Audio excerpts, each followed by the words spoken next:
Hello दोस्तों, नमस्कार। कैसे हैं मेरे भाइयों। और देखिए, आज की इस वीडियो में बहुत ही अच्छी ज़मीन दिखाने जा रहे हैं। देखिए, यहाँ पे मकान बना है आगे, और सारी ज़मीन इधर बिक गई हैं। और सामने देखिए, ये जो ज़मीन दिख रहा है, ट्रक जो खड़ा है, ये पूरी बाउंड्री वाली, ये डॉक्टर दिवेश गुप्ता जी का ज़मीन है, जो चर्म रोग विशेषज्ञ है। यहाँ कसिया में भी बैठते हैं, देवरिया गोरखपुर में बैठ के देखते हैं। और सामने देखिए, पंजाब ढाबा है, और मेन हाईवे से ये लिंक रोड निकला है। इसी पे मात्र 50 मीटर के बाद हम लोग का साइड चालू हो जाता है, सिर्फ बाउंड्री के पीछे।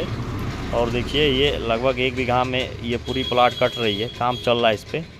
अगर आप लेना चाहते हैं प्लॉट तो तुरंत संपर्क करिए। आगे आएंगे तो आगे मिलेगा, लेट करेंगे तो पीछे जाएंगे। बहुत ही अच्छे लोकेशन का ज़मीन है। लोकेशन की बात करें तो ये आपको मिलेगा कुशीनगर कसिया एयरपोर्ट से 6 किलोमीटर की दूरी पर हेतिमपुर में मिलेगा। हेतिमपुर मार्केट है, नगर पंचायत है यहाँ पे। और यहाँ पे बहुत सारा डेवलप का काम चल रहा है।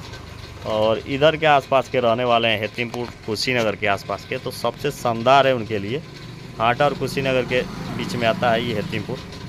देखिए, यहाँ पे हाईवे है, सामने पंजाब ढाबा है, बगल में सब दुकानें हैं। यहाँ पे अच्छा लोकेशन का है, तत्काल घर बनवाइए, लीजिए। और रेट की बात करें तो 1300 रुपया पर स्क्वायर फीट के हिसाब से यहाँ पे ज़मीन मिल जाएगा।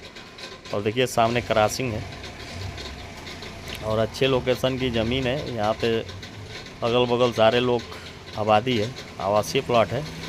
तुरंत लीजिए, तुरंत कब्जा मिलेगा, तुरंत घर बनवाइए, रजिस्ट्री कराइए। और मित्र